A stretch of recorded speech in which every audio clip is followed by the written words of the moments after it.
70.000 galones de combustible abandonan un depósito en el norte de África bajo un sol que no perdona. Los bidones se cargan con prisa. Los camiones arrancan levantando nubes de polvo fino y durante un instante todo parece funcionar como debe funcionar una guerra moderna.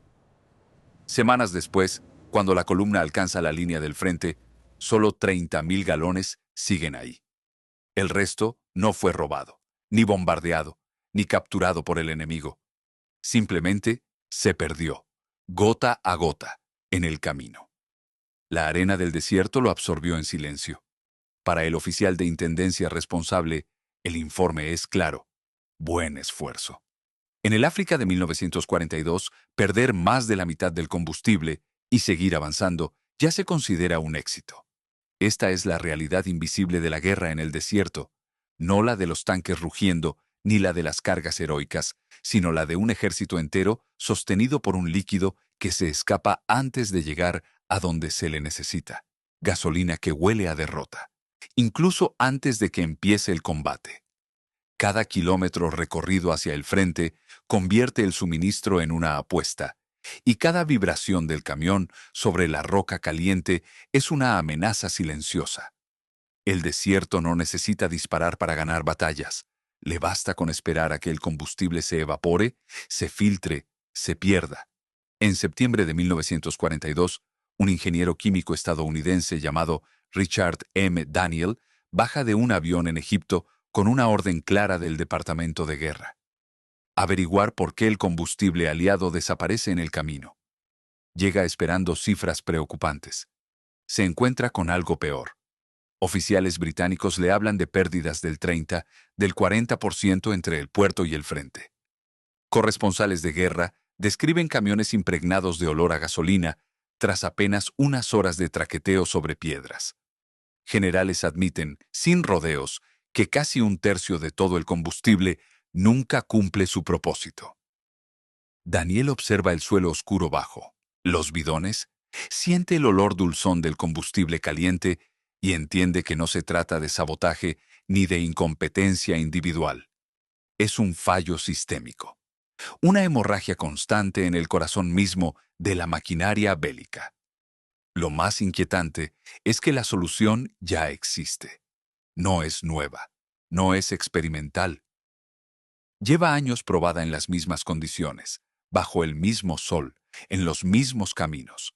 Los soldados aliados la conocen bien porque la buscan con desesperación en cada depósito capturado al enemigo. Bidones verdes de acero que no gotean, que no se deforman, que parecen sobrevivir al desierto con una indiferencia casi insultante. Son tan valiosos que se intercambian como botín, se esconden, se marcan con nombres propios. El enemigo no pierde combustible así, nunca lo ha hecho. Y sin embargo, en algún despacho lejano, alguien decidió que bastaba con copiar la forma y abaratar lo que no se ve. Un pequeño cambio, invisible desde fuera, transformó una obra maestra de ingeniería en una fuente constante de pérdidas. Nadie lo consideró importante en su momento. Nadie imaginó que ese detalle costaría millones de galones. Operaciones retrasadas, ofensivas detenidas en seco por falta de combustible. Esta es la historia de cómo una guerra mecanizada estuvo a punto de ahogarse en su propio suministro.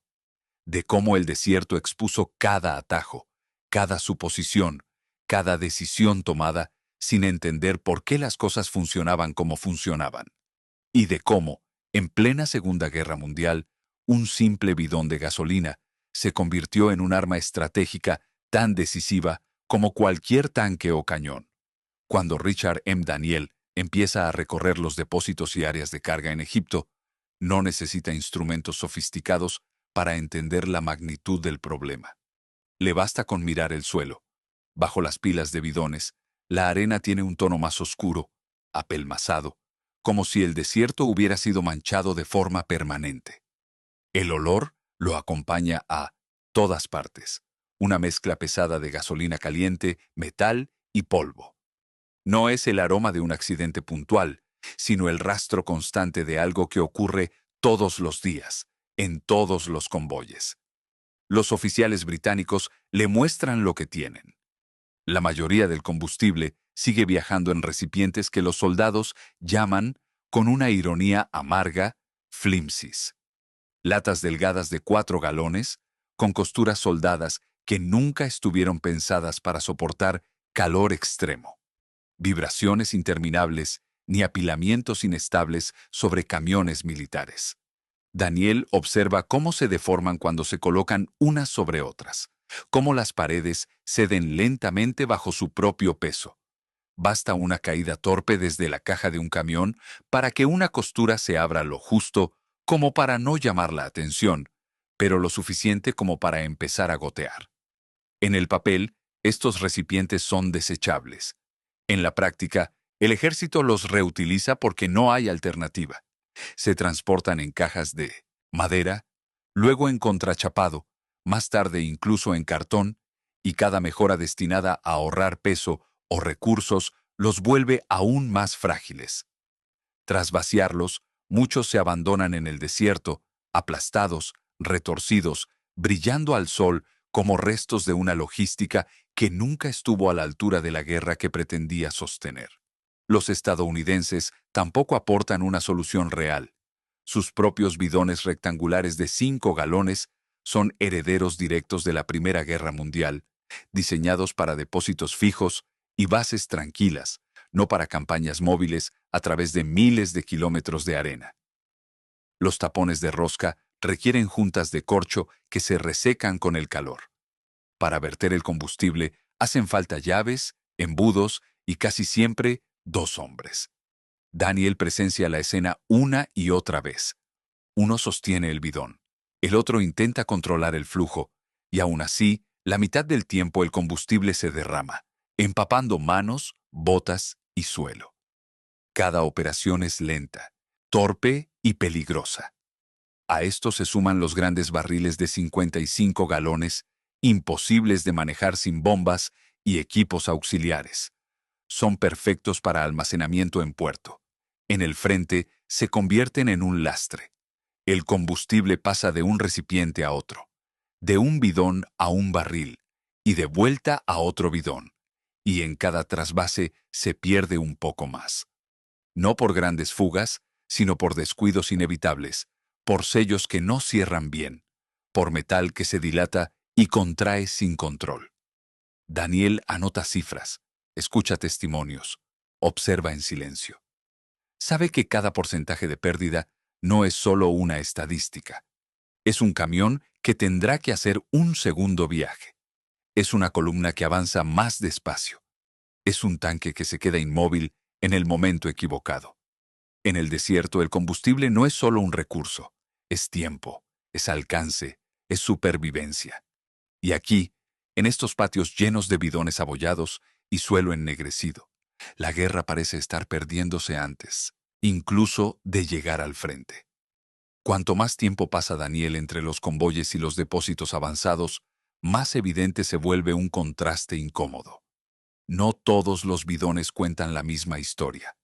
En un rincón de un parque de suministros capturado al enemigo, separados casi con respeto del resto, hay recipientes verdes de acero que parecen ajenos al caos que los rodea.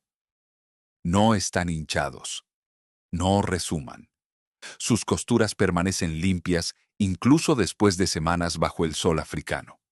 Los soldados los reconocen al instante y sin que nadie lo ordene, los apartan para usos importantes, como si supieran de manera instintiva que ahí hay algo distinto.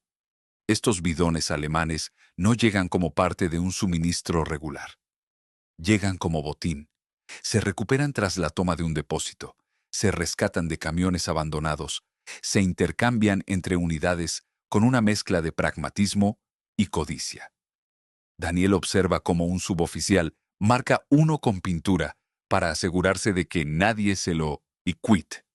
En otro punto del frente, un oficial de intendencia solicita explícitamente bidones alemanes en su informe, consciente de que esa petición suena absurda, pero también de que es la única forma de garantizar que el combustible llegue entero. Tras la segunda captura de Bengasi, a finales de 1941, La magnitud del fenómeno queda clara. Hay tantos de estos recipientes recuperados que algunas unidades de élite, como el Long Range Desert Group, abandonan por completo los flimsies británicos y los sustituyen por los bidones alemanes. Para comienzos de 1942, operan exclusivamente con ellos. No lo hacen por admiración al enemigo, sino por supervivencia.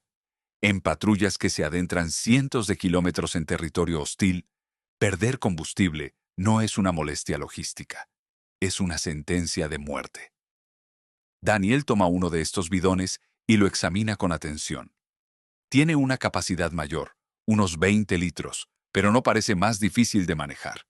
Al contrario, 3 asas permiten que un solo soldado lo levante con facilidad o que 2 hombres se lo pasen en cadena con un ritmo casi automático. Las asas están hundidas en el cuerpo del recipiente, lo que permite apilarlo sin que estorben unas a otras. Incluso lleno, el peso se distribuye de forma equilibrada. No hay aristas cortantes ni puntos débiles evidentes. El sistema de cierre le llama especialmente la atención. No hay roscas que puedan dañarse ni juntas improvisadas. Un simple mecanismo de palanca libera el tapón y al hacerlo deja pasar el aire por un conducto interno que equilibra la presión. Cuando el combustible se vierte, fluye de manera constante, sin tirones, sin salpicaduras. Un solo hombre puede vaciarlo en segundos, sin herramientas, sin ayuda. En un entorno donde cada segundo cuenta y cada chispa es un riesgo, esa simplicidad roza la elegancia. Lo que Daniel todavía no ve, pero intuye, es que la verdadera diferencia no está solo en lo visible. Está en cómo ese acero responde al calor, a los golpes, a la expansión y contracción del combustible. Está en detalles que no figuran en manuales apresurados ni en dibujos esquemáticos.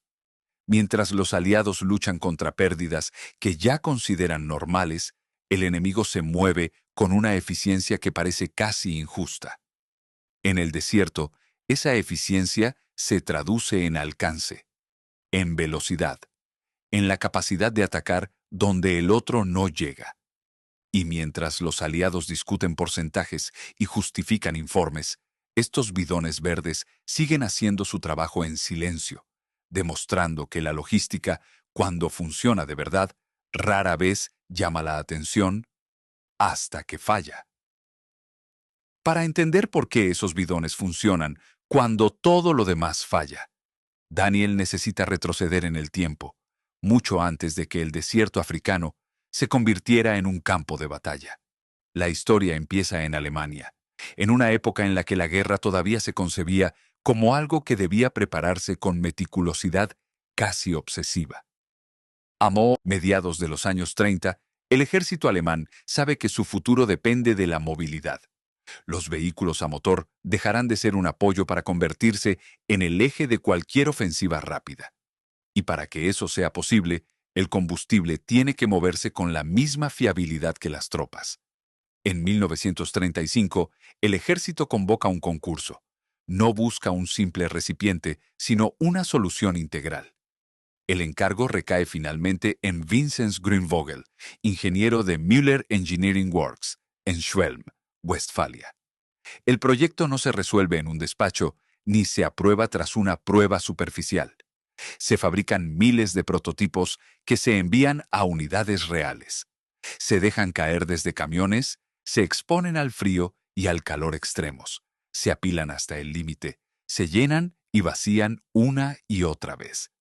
Cada fallo se analiza, cada deformación se corrige.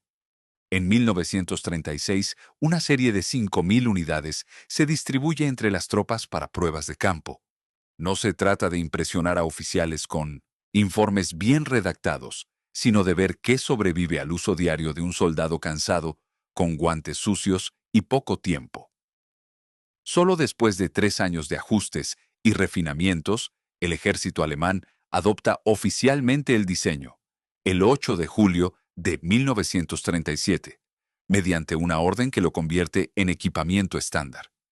Para entonces, el recipiente ya no es un experimento. Es una herramienta madura.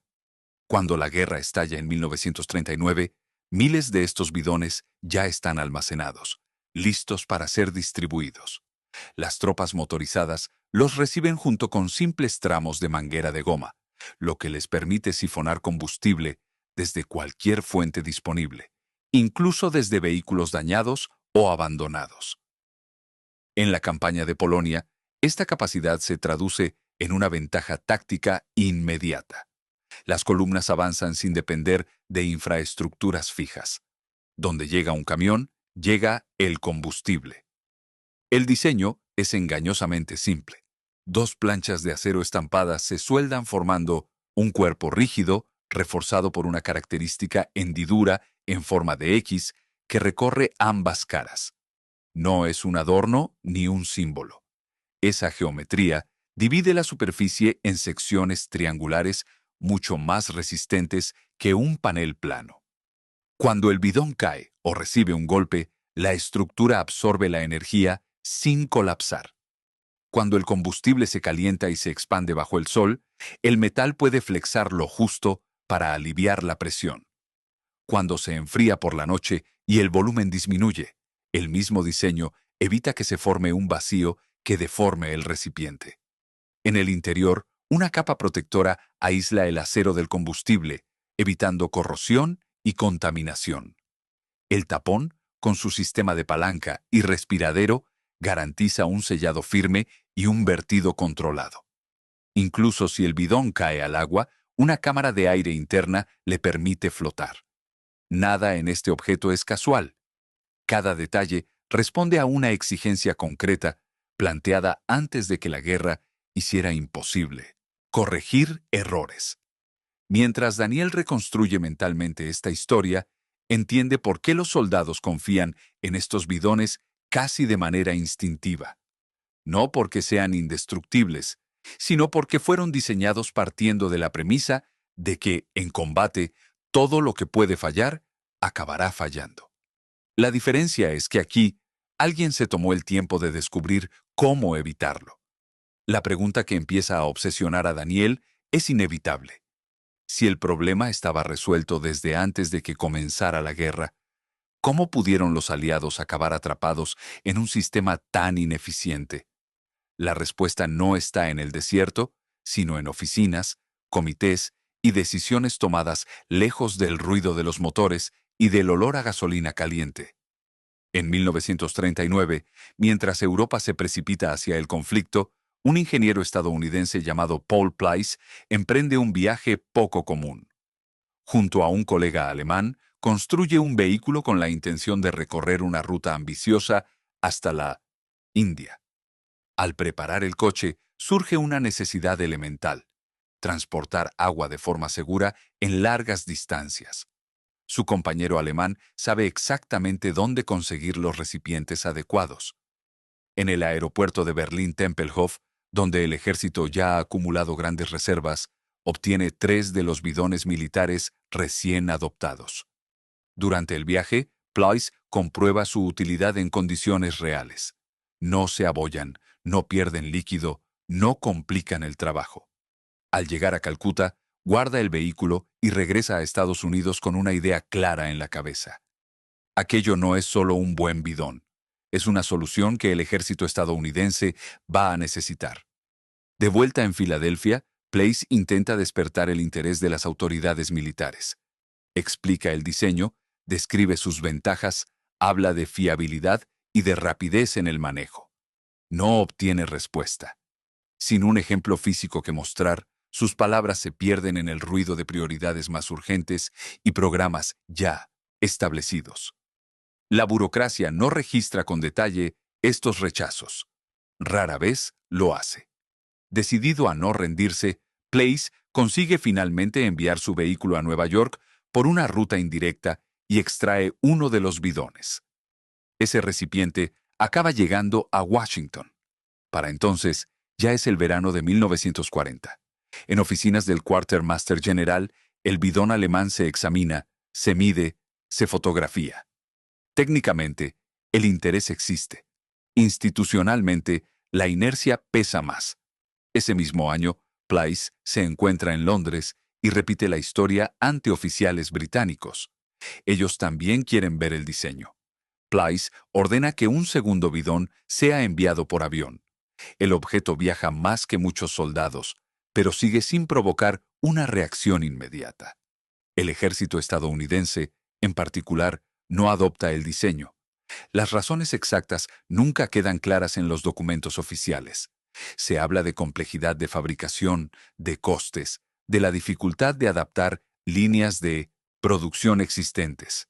También flota, aunque nadie lo escriba abiertamente, una resistencia casi instintiva a copiar un diseño extranjero.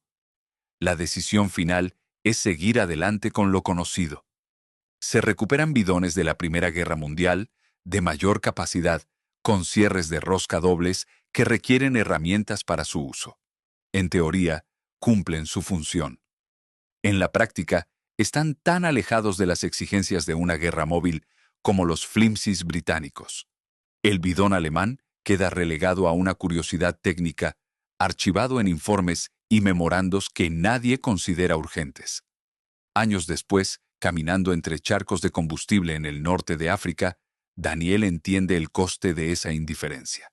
No fue una falta de información, no fue un secreto inaccesible. Fue una serie de decisiones en las que se asumió que bastaba con algo suficientemente bueno, sin comprender que en una guerra mecanizada, lo suficientemente bueno rara vez lo es. Si esta historia te está atrapando y quieres seguir explorando los detalles invisibles que decidieron guerras enteras, suscríbete. Porque las batallas no solo se ganan en el frente, también en las decisiones que casi nadie mira. El interés real del ejército estadounidense no despierta hasta que alguien decide estudiar el bidón alemán con una mentalidad distinta. No como una curiosidad extranjera, sino como un objeto que puede reproducirse en masa. Ese momento llega en Camp Holabird, en Maryland, el principal centro de investigación del Quartermaster Corps. Allí, a finales de 1940 y comienzos de 1941, el bidón alemán se somete a un examen minucioso, casi clínico. Los ingenieros miden cada ángulo, pesan el acero, fotografían las asas desde todos los perfiles posibles. Analizan el mecanismo de cierre, prueban el sistema de palanca, estudian la geometría de las hendiduras en forma de X. El consenso inicial es claro. El diseño es excelente. Funciona. Pero también se llega a otra conclusión más sutil y más peligrosa. Puede hacerse mejor desde el punto de vista industrial estadounidense. En los planos que empiezan a circular por Camp Holabird, el bidón conserva su silueta inconfundible. Mantiene la capacidad, las tres asas, el tapón de palanca. Incluso las hendiduras se simplifican solo lo justo para facilitar el estampado. A simple vista, el resultado es casi idéntico al original alemán. Para cualquiera que lo observe desde fuera, la copia parece fiel. El cambio decisivo ocurre en un lugar que no se ve: la unión de las dos mitades de acero. El bidón alemán se fabrica soldando eléctricamente ambas planchas a lo largo de una costura hundida, integrada en la propia estructura. Es un proceso más lento, exige equipamiento específico y un control cuidadoso de la calidad. Los ingenieros estadounidenses optan por otro método. Doblan los bordes de las dos mitades, los pliegan uno sobre otro y los engarzan, creando una costura enrollada. Es más rápida de producir, más barata y permite utilizar maquinaria ya existente. Además, reduce ligeramente el peso del recipiente. Sobre el papel, todos son ventajas. Para líquidos no volátiles, como agua, el sistema funciona de manera aceptable. En condiciones de laboratorio, incluso parece suficiente. Pero la gasolina no se comporta como el agua, y el desierto no se comporta como un laboratorio. En el calor extremo del norte de África, el combustible se expande y contrae de forma constante. Cada ciclo de temperatura ejerce presión sobre esa costura engarzada.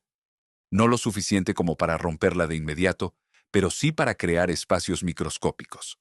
No hay chorros visibles ni fallos espectaculares. Solo una filtración lenta, persistente, casi imperceptible. Algunos detalles del diseño original también se simplifican. En ciertas versiones, el conducto interno de respiración se reduce o se elimina, obligando a usar herramientas para verter el combustible. El revestimiento interior protector desaparece en los bidones destinados a gasolina. Cada pequeña concesión parece razonable por sí sola. Juntas, alteran el equilibrio del diseño. Cuando la producción comienza y los primeros bidones estadounidenses se envían a bases de entrenamiento y luego al extranjero, nadie espera un desastre inmediato. Y no lo hay.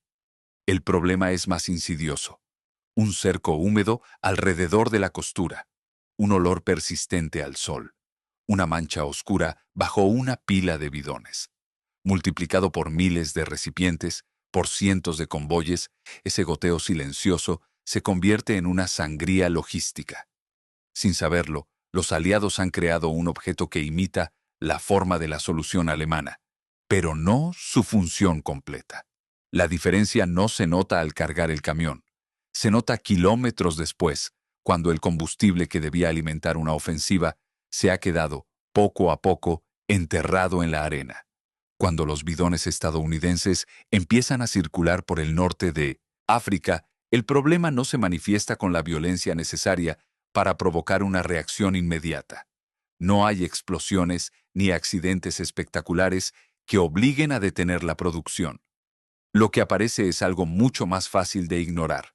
Una pérdida constante, silenciosa, repartida entre miles de pequeños fallos que nadie siente como propios. Richard M. Daniel lo percibe desde el primer día. A diferencia de los flimsies británicos que se rompen de forma evidente, los bidones estadounidenses parecen resistir. No colapsan, no se abren en dos. Pero siempre hay un brillo húmedo en la costura cuando el sol cae perpendicular sobre el metal. Siempre hay un olor que delata que algo no está bien. Como químico, Daniel sabe que la gasolina no necesita una grieta visible para escapar. Le basta un espacio microscópico, una discontinuidad que se abra y cierre con cada ciclo de calor y frío. En el desierto, esos ciclos son brutales. Durante el día, las temperaturas superan con facilidad los 50 grados centígrados. Por la noche, el aire se enfría de golpe. El acero se dilata y se contrae. Las costuras engarzadas flexan una y otra vez. Lo que en un taller parece sólido, aquí se comporta como una articulación mal diseñada. Cada vibración del camión, cada impacto contra una roca, acelera el proceso. No es una fuga rápida, es una evaporación forzada por el uso. A finales de 1941 y durante todo 1942, los informes de intendencia empiezan a reflejar una jerarquía no oficial de recipientes. Para operaciones críticas, siempre que es posible, se reservan los bidones alemanes capturados. Para tareas secundarias o menos exigentes, se emplean los estadounidenses. Los flimsies británicos quedan relegados a lo que no tiene alternativa. Nadie lo anuncia como política formal, pero todos actúan como si lo fuera. El comportamiento de los soldados en el terreno es más honesto que cualquier memorando. En septiembre de 1942, Daniel decide que ya no basta con observar. Envía un cable a Washington estimando pérdidas de combustible cercanas al 40%.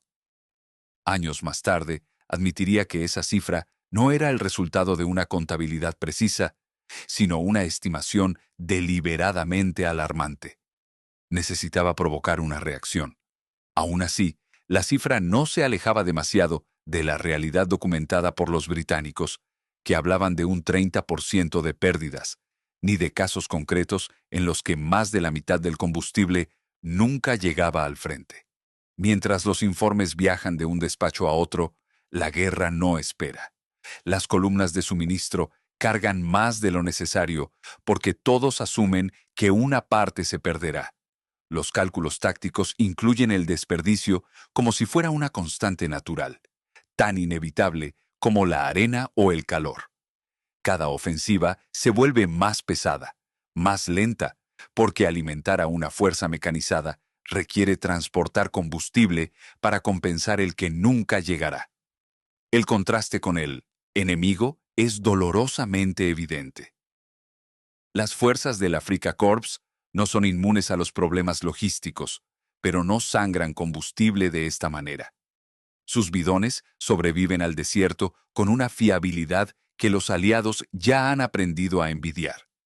En ese silencio administrativo que rodea las pérdidas pequeñas pero constantes, se está decidiendo mucho más que la eficiencia de un recipiente. Se está definiendo hasta dónde puede avanzar un ejército antes de quedarse sin aliento. La ironía de la situación se vuelve imposible de ignorar en el verano de 1942, mientras Daniel intenta que sus informes sacudan conciencias en Washington. La campaña en el desierto alcanza un punto crítico. Las fuerzas de Erwin Rommel lanzan su último gran intento de romper las líneas aliadas en Alam Halfa a finales de agosto.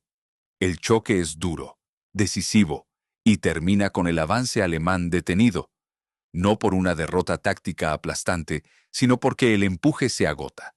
Falta combustible, falta capacidad para sostener el ataque.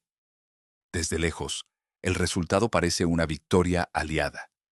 Pero Daniel entiende que el margen ha sido peligrosamente estrecho. Ambos bandos están luchando contra la misma geografía, el mismo calor, las mismas distancias imposibles.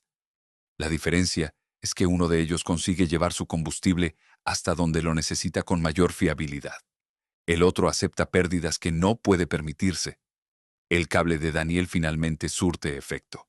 No porque revele algo desconocido, sino porque el impacto acumulado empieza a reflejarse en operaciones concretas. Tanques inmovilizados en momentos críticos. Unidades obligadas a esperar reabastecimiento antes de avanzar. Planes ajustados una y otra vez para compensar un suministro que nunca es completo. El problema deja de ser teórico cuando amenaza con frenar la guerra. La respuesta, sin embargo, no es la que Daniel hubiera esperado. No hay una orden inmediata para rediseñar los bidones estadounidenses ni para corregir los procesos de fabricación. Cambiar líneas de producción en plena guerra se percibe como un riesgo demasiado grande. La solución llega por otro camino, más pragmático y menos orgulloso. Dejar que los británicos se encarguen de fabricar lo que funciona. En 1943, fábricas británicas comienzan a producir copias fieles del bidón alemán. No reinterpretaciones, no versiones simplificadas. Copias que respetan la soldadura eléctrica, el revestimiento interno, el conducto de respiración completo. Cada detalle se mantiene porque ya ha demostrado su valor. Millones de unidades salen de estas líneas de producción y se envían al norte de África. Para comienzos de ese año, más de 2 millones de estos bidones británicos están en circulación. El efecto es inmediato. Las pérdidas se reducen. Los charcos bajo las pilas de recipientes desaparecen. El olor persistente se atenúa. Los soldados confían en estos nuevos bidones de la misma forma en que confiaban en los alemanes, capturados. Por primera vez desde el inicio de la campaña, el combustible empieza a comportarse como un recurso predecible. Aún así, la producción estadounidense no se detiene. Los bidones con costura engarzada siguen fabricándose y enviándose junto a los británicos de costura soldada. El sistema se vuelve híbrido, confuso, dependiente de la experiencia de los oficiales sobre el terreno para decidir qué usar y cuándo. La lección está ahí, clara como el sol del desierto, pero no todos están dispuestos a admitirla en voz alta. Mientras la guerra se prepara para trasladarse a Europa, la logística aliada arrastra consigo esta historia no resuelta. El problema de los bidones no ha desaparecido del todo. Solo se ha contenido lo suficiente como para seguir avanzando. Y en una guerra que pronto exigirá mover ejércitos enteros a través de un continente, esa diferencia volverá a cobrar su precio. Cuando la guerra se desplaza de los desiertos abiertos de África a los caminos estrechos y embarrados de Europa, muchos suponen que los problemas de combustible quedarán atrás junto con la arena y el calor extremo. La realidad demuestra lo contrario. En algunos aspectos, la situación empeora. El frente ya no es una línea clara, sino un espacio en constante movimiento, y cada avance exitoso estira las líneas de suministro hasta el límite.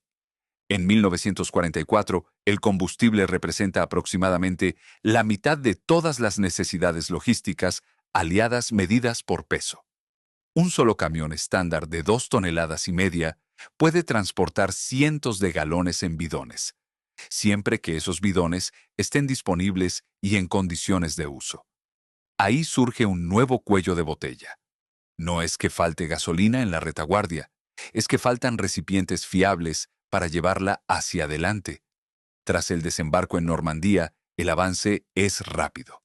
Demasiado rápido para la infraestructura existente. Los bidones se convierten en objetos desechables de facto. Se abandonan en cunetas, en campamentos improvisados, en antiguos depósitos enemigos.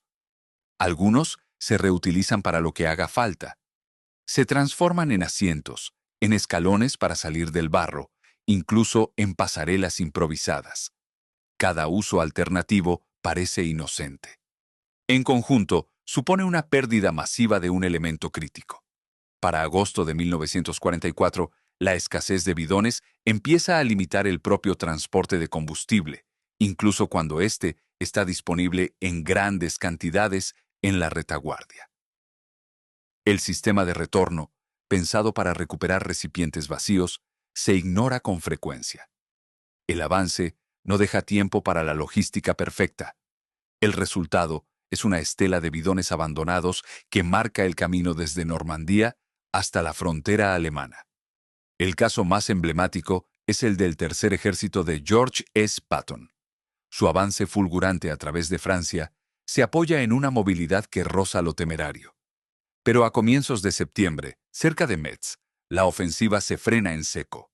El combustible no llega al ritmo necesario. El mal tiempo, la resistencia alemana y, sobre todo, unas líneas de suministro agotadas convergen en el peor momento. La imagen del ejército más móvil del mundo detenido por falta de gasolina se convierte en un símbolo incómodo. Los informes de intendencia comienzan a cuantificar el problema con cifras alarmantes. Millones de bidones no aparecen por ningún lado. No se han destruido en combate. Simplemente se han dispersado. A finales de 1944, las estimaciones hablan de más de 3,5 millones de recipientes perdidos en el camino. Una cantidad tan grande que obliga a revisar por completo los cálculos de producción mensual. Para Daniel, que sigue el rastro de esta historia desde la distancia, la ironía es amarga. El bidón que debía garantizar la movilidad total del ejército se ha convertido en un recurso tan escaso como el propio combustible. La guerra avanza gracias a soluciones improvisadas y a un esfuerzo industrial colosal, pero también arrastra las consecuencias de decisiones tomadas años antes, cuando parecía aceptable modificar un detalle invisible para ahorrar tiempo y dinero. En Europa, como antes en África, la logística demuestra una verdad incómoda. La victoria no depende solo de tener recursos, sino de poder llevarlos al lugar exacto, en el momento preciso, sin que se pierdan por el camino.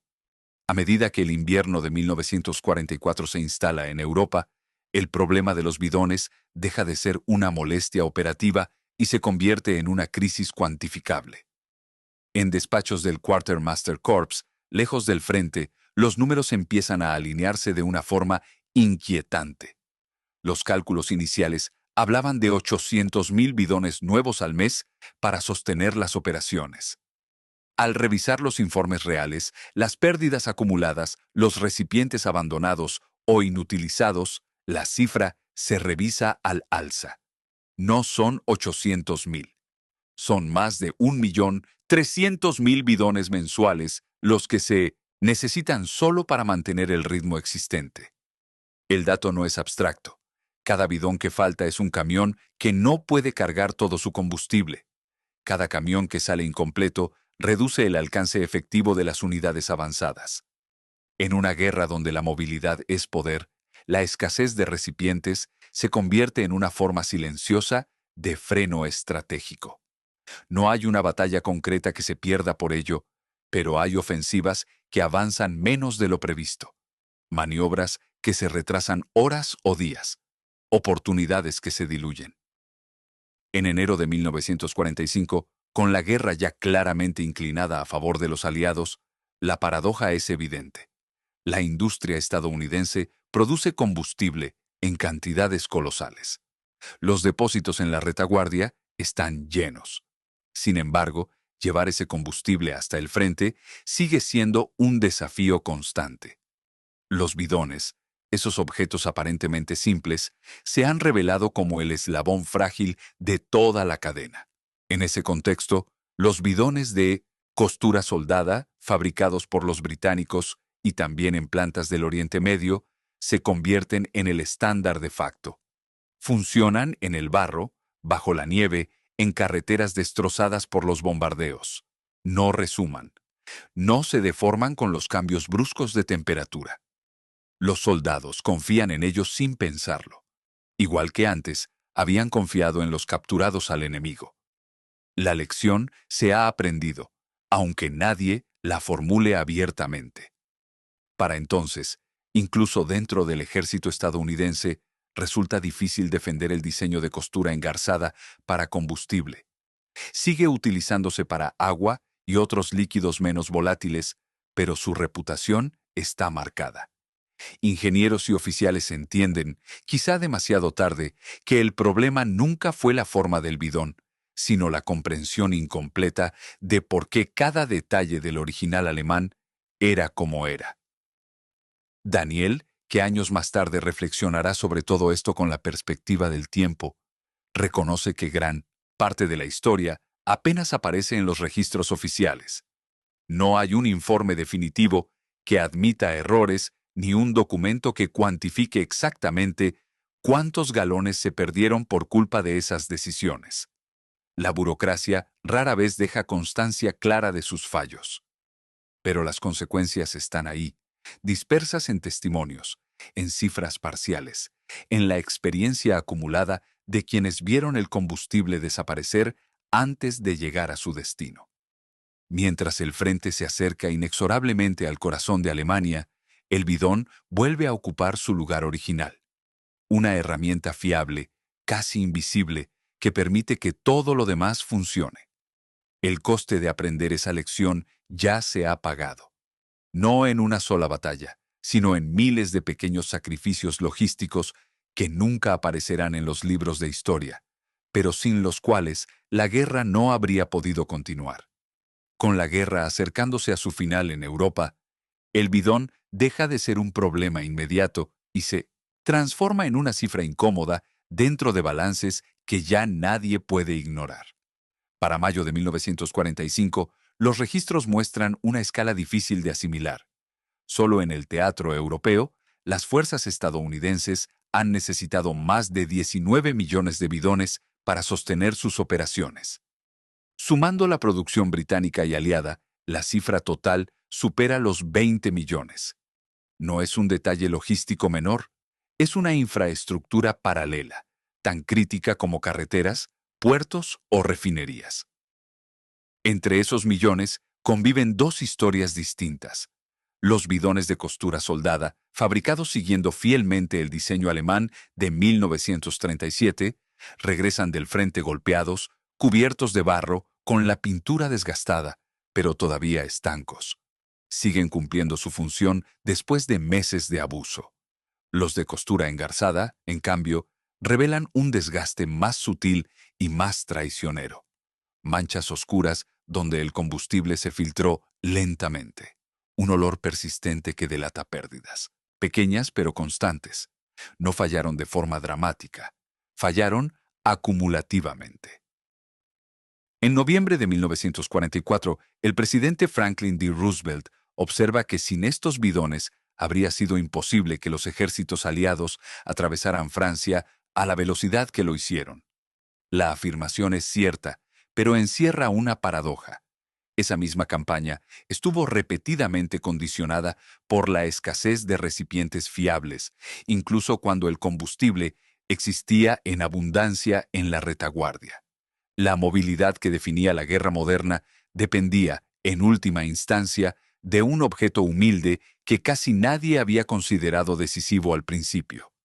Tras la guerra, los ingenieros militares revisan las especificaciones con una claridad que el combate no permitía. Las conclusiones son inequívocas.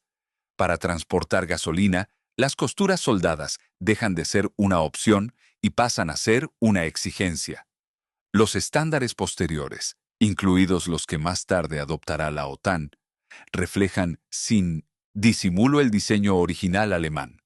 La forma, la estructura interna, el sistema de vertido rápido y, sobre todo, la lógica de no sacrificar lo invisible por ahorrar en lo visible, quedan codificados como norma. Años después, Richard M. Daniel admitiría que muchas de sus cifras fueron estimaciones destinadas a provocar alarma. Pero también dejaría claro algo más importante. El problema existió, fue grave y durante demasiado tiempo se aceptó como inevitable. El combustible se perdió en el camino. Las operaciones se adaptaron a esa pérdida. Y la burocracia, como tantas veces, tardó en reconocer que el fallo no estaba en el desierto, sino en las decisiones tomadas antes de llegar a él. Hoy, el bidón de 20 litros sigue presente en bases militares, convoyes humanitarios y expediciones en lugares donde no hay margen para el error. Su silueta apenas ha cambiado en casi 90 años. No porque nadie haya intentado mejorarla, sino porque desde el principio fue diseñada entendiendo que en condiciones reales cada detalle cuenta. La historia del bidón no trata solo de acero, soldaduras o gasolina. Trata de cómo una guerra industrial puede verse condicionada por decisiones aparentemente menores. De cómo copiar una forma sin comprender su función tiene consecuencias reales. Y de cómo, en la guerra moderna, la diferencia entre avanzar o detenerse puede depender de algo tan simple y tan complejo como un recipiente que no gotee. Todo empezó con 70.000 galones saliendo de un depósito, y con la incómoda pregunta de por qué casi la mitad nunca llegó.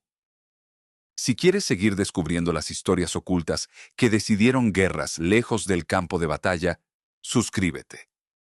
Porque a veces, los detalles más pequeños son los que cambian el curso de la historia.